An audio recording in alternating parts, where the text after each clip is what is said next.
Dear students, good day. আজ হচ্ছে জানুয়ারি মাসের 23 তারিখ, মানে আজকে প্রচুর শীত পড়েছে।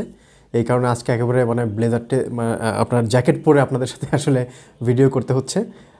তো যাই হোক, আমি আজকে যে বিষয়টা নিয়ে আপনাদের সাথে কথা বলবো সেটা হচ্ছে আইএলটিএস রাইটিং জিটি নিয়ে। হ্যাঁ, আমরা জানি যে আইএলটিএসের দুই ধরনের রাইটিং হয়ে থাকে, একটা হচ্ছে জিটি আর একটা হচ্ছে একাডেমিক। আবার ওই রাইটিংগুলো আবার দুই ধরনের টাস্ক আমাদেরকে কমপ্লিট করতে হয়, একটা হচ্ছে রাইটিং টাস্ক 1 আর একটা হচ্ছে রাইটিং টাস্ক 2।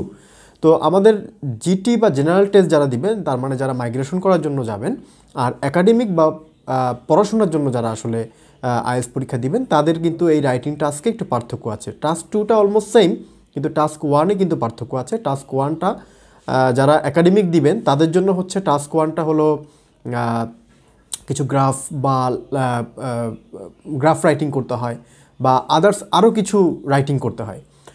আর যারা হচ্ছে জিটি দিবেন তাদের জন্য কিন্তু মানে রাইটিংটা একটু ডিফারেন্ট। কেমন হয় সেটা নিয়ে আমি আজকে আপনাদের সাথে আলোচনা করব। তো আশা করি শুরু থেকে শেষ পর্যন্ত পুরো ভিডিওটা দেখবেন। জিটি বা একাডেমিক আপনি যেটাই দেন না কেন, এই ভিডিওটা আপনার জন্য উপকারী। আপনি যদি আইএলটিএস পরীক্ষা নাও দেন, তাও এই ভিডিওটা আপনার জন্য উপকারী। তো আশা করি যে শুরু থেকে শেষ পর্যন্ত পুরো ভিডিওটি দেখবেন। তো আজকে যেহেতু আমি বলেছি আইএলটিএস রাইটিং টাস্ক 1-এর জিটি বা জেনারেল ট্রেনিং যারা পরীক্ষা দিবেন তাদের জন্য, যেহেতু দুই ক্যাটাগরিতে আমরা পরীক্ষা দিই, আসলে পরীক্ষার শুধু ডিজাইনে একটু পার্থক্য আছে, সবগুলো না, তাও কিছু কিছু মডিউলে। আর বাকি সব অলমোস্ট সেম। আপনাকে সেম পরিমাণ টাকা দিয়ে রেজিস্ট্রেশন করতে হবে।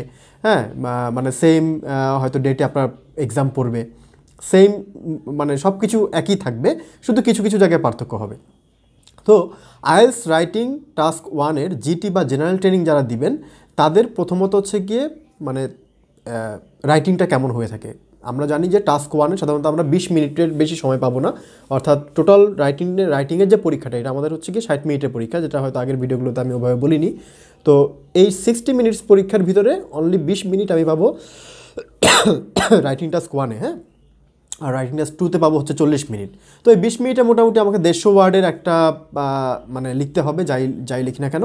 সো 150 ওয়ার্ডের ভিতরে 20 মিনিট লেখা আসলে যারা মানে রেগুলার প্র্যাকটিস করবে তাদের জন্য অত বেশি টাফ না।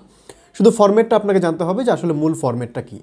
তো রাইটিং টাস্ক 1-এর জিটিতে আপনার মূলত হচ্ছে আপনাকে লেটার রাইটিং করতে হবে। আমরা একাডেমিকে সাধারণত লাইন গ্রাফ, বার চার্ট, এগুলোকে আমরা ভিজুয়াল মানে ইমেজটাকে আমরা এক্সপ্লেইন করি হচ্ছে টেক্সটের মাধ্যমে। এখানে হচ্ছে যে আপনাকে একটা বিষয় দিয়ে দিবে, সেই বিষয়ের সাথে রিলেটেড 3টা ক্লু বা 3টা হিন্ট আপনাকে দিতে পারে। তো সেই বিষয় এবং ওই 3টা ক্লু এটার উপরে বেস করে হয়তো আপনাকে হচ্ছে 150 ওয়ার্ডের একটা লেটার রাইটিং করতে হবে, একটা চিঠির মতো করে লিখতে হবে। এখন এই লেটার রাইটিংয়ের কয়েকটা ক্যাটাগরি আছে, যে ক্যাটাগরিতে মূলত লেটার রাইটিংগুলো হয়ে থাকে। প্রথমত হচ্ছে কি, এই লেটার রাইটিংগুলোর মূল ক্যাটাগরি হচ্ছে 2টি, এটা মাথায় রাখবেন, মূল ক্যাটাগরি 2টি, যেটা আপনারা স্ক্রিনে দেখতে পাচ্ছেন। নাম্বার 1 হচ্ছে এটা ফর্মাল লেটার রাইটিং, এবং নাম্বার 2 হচ্ছে ইনফর্মাল লেটার রাইটিং। হ্যাঁ, দুই ধরনের ক্যাটাগরি মেইনলি হয়ে থাকে, একটা হচ্ছে কি ফর্মাল লেটার রাইটিং আর হচ্ছে কি ইনফর্মাল লেটার রাইটিং। এখন এই ফর্মাল এবং ইনফর্মাল মূল স্ট্রাকচারগুলো সেম, মানে হচ্ছে কি আপনি যে লিখবেন, এই কয়টা প্যারায় লিখবেন বা কীভাবে লিখবেন, এটার পুরো স্ট্রাকচারটা সেম। শুধুমাত্র ফর্মাল ইনফর্মালের টোনে কিছু পার্থক্য থাকবে। যেমন টোনে কী ধরনের পার্থক্য, ধরেন আমি হয়তো ফর্মাল যারা তাদেরকে হয়তো ডিয়ার স্যার, ডিয়ার ম্যাডাম এরকম বলে সম্বোধন করলাম। আর যারা যেখানে আমি ইনফর্মাল, হ্যাঁ, সেখানে হচ্ছে গিয়ে জাস্ট হাই হ্যালো দিয়ে বা হাই দিয়ে শুরু করলাম। ঠিক আছে, তো এখানে হয়তো বা ওই ফর্মাল টোনটা আমরা হয়তো ব্যবহার করব না। আরেকটা বিষয় হচ্ছে যে আপনি যখন ফর্মাল লেটার রাইটিং আপনি করবেন, এই ফর্মাল লেটার রাইটিংয়ের একটা নির্দিষ্ট স্ট্রাকচার আছে, সেটা আপনাকে ফলো করতে হবে। ইনফর্মাল লেটার রাইটিংয়ের একটা নির্দিষ্ট স্ট্রাকচার আছে, সেটাও আপনাকে ফলো করতে হবে। তো এই স্ট্রাকচারগুলো কেমন হবে সেটা অবশ্যই আমি আমার ভিডিওর মাধ্যমে, পরবর্তী ভিডিওগুলোর মাধ্যমে আমি দিয়ে দিব। তবে আমি টানা একাডেমিক বা টানা জিটির আমি ভিডিও দিব না। আমি হয়তো 1-2টা একাডেমিক দিলাম, 1-2টা জিটি দিলাম, এইভাবে বাই টার্নস আসতে থাকবে। হ্যাঁ, কারণ একটানা একই বিষয়ের উপরে ভিডিও করতে আমার নিজের কাছেও কিন্তু অনেক বোরিং লাগে। হ্যাঁ, তো এই কারণে হচ্ছে যে আমি এভাবে করে আপনাদেরকে দিব। আর আপনারা যারা আসলে আইএলটিএসের রাইটিং টাস্ক মানে রাইটিং সম্পর্কে জানতে আগ্রহী, রাইটিং সম্পর্কে বা রাইটিংয়ে নিজেকে স্কিল করতে আগ্রহী, তারা আমার এই ভিডিওগুলো সবগুলোই দেখে যান, আপনি যেই ফরম্যাটেই পরীক্ষা দিতে চান না কেন। ঠিক আছে, আচ্ছা, এটা হচ্ছে যে আপনি জিটিতে কি, তাহলে বললাম ফর্মাল এবং ইনফর্মাল। ঠিক আছে, এই দুটা টোন। এখন এই দুটা টোনে কী কী আপনি ব্যবহার করতে পারবেন, কী কী ব্যবহার করতে পারবেন না, সেগুলো নিয়ে আমার ডিটেলস আরও ভিডিও আসবে সামনে। হ্যাঁ, আচ্ছা, এখন আসুন যে আমরা যদি চিন্তা করি যে ফর্মাল ইনফর্মাল তো আমরা বুঝলাম। মূলত এটা হচ্ছে গিয়ে মূলত হচ্ছে গিয়ে টোনের উপরে বেস করে, মানে আপনি কোন টোনে আপনি লেটারটা লিখবেন তার উপরে বেস করে দুই ধরনের হয়ে থাকে। এছাড়া মেইনলি হচ্ছে আইএলটিএসতে রাইটিংয়ের যে ফরম্যাটটা, এটা 5 ধরনের ফরম্যাট বা 5 ধরনের মানে কোশ্চেন আপনি পাবেন। হ্যাঁ, যেমন আমরা একাডেমিকে পেয়েছি হচ্ছে লাইন গ্রাফ, বার চার্ট, তারপর হচ্ছে পাই চার্ট, তারপর হচ্ছে গিয়ে প্রসেস ডায়াগ্রাম, ম্যাপ, এরকম পেয়েছি 5 ধরনের। এখানেও আমরা মোটামুটি 5 ধরনের পাবো। এই 5 ধরনের মধ্যে প্রথমটা হচ্ছে গিয়ে কমপ্লেইন লেটার থাকবে।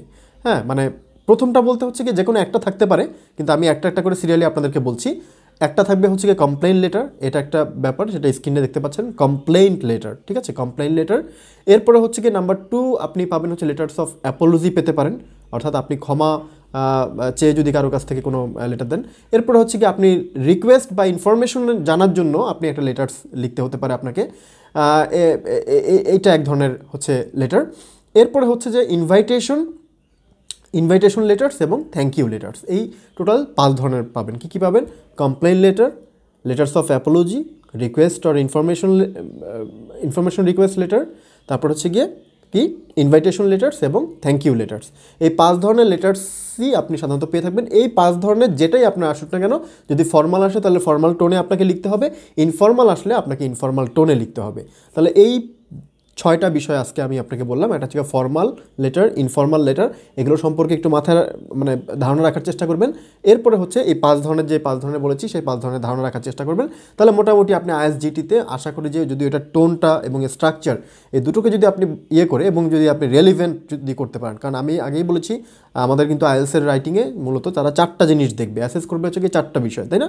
টাস্ক অ্যাচিভমেন্ট, তারপরে কোহারেন্স অ্যান্ড কোহেশন, ওকে, তারপরে হচ্ছে কি লেক্সিক্যাল রিসোর্স এবং গ্রামার, রেঞ্জ অ্যান্ড অ্যাকুরেসি। এই 4টা জিনিস তারা আপনার লিখায় দেখবে। কিন্তু আপনাকে এই 4টা জিনিসকে ফুলফিল করতে হলে আপনাকে সঠিক স্ট্রাকচার ফলো করতে হবে এবং সাথে হচ্ছে অবশ্যই আপনাকে সঠিক টোনটা ব্যবহার করতে হবে, যদি আপনি জিটির হয়ে থাকেন। একাডেমিকের হলেও অনেকটা তাই। তো জিটির রাইটিংগুলোর ফরম্যাট কেমন হয়, একাডেমিকের রাইটিংগুলোর ফরম্যাট কেমন হয়, শুধুমাত্র টাস্ক 1-এর এটার উপরে আমার নেক্সট অনেকগুলো ভিডিও হবে। হ্যাঁ, সেই ভিডিওগুলো অবশ্যই শুরু থেকে শেষ পর্যন্ত দেখবেন। আর ভিডিও নিয়ে যদি আপনাদের কোনো মতামত থাকে অবশ্যই আপনারা কমেন্টে জানাবেন, কারণ আপনারা অনেকেই হয়তো ভিডিও দেখেন, কমেন্ট করেন না। আসলে এটা আমাদের কাছে মানে আমরা মোটিভেশন পাই না। আমরা আপনাদের জন্য ফ্রি ভিডিও মেক করতেছি, আমরা অন্তপক্ষে এইটুকু আপনাদের কাছ থেকে এক্সপেক্ট করতেই পারি যে আপনারা ভিডিও ভালো লাগলে একটা লাইক দিবেন, হ্যাঁ, একটু কমেন্ট করবেন এবং বন্ধুদের সাথে অবশ্যই শেয়ার করবেন। এই বিষয়টা কিন্তু আমরা আশা করি আপনাদের কাছ থেকে। তো ডিয়ার ভিউয়ার্স, আজকে আর কথা বাড়াবো না। আমি মোটামুটি আইএলটিএস রাইটিং টাস্ক 1 জিটিটা কী তার সম্পর্কে একটা প্রপার আইডিয়া দিলাম। এর ডিটেলস আরও বিস্তারিত যে বিষয়গুলো আছে সেই বিষয়গুলো আমি নেক্সটের ভিডিওগুলোর মাধ্যমে আমি আপনাদেরকে ইনশাল্লাহ শিখিয়ে দিব। তো আজকে এই পর্যন্তই, সবাই ভালো থাকবেন। Thank you very much.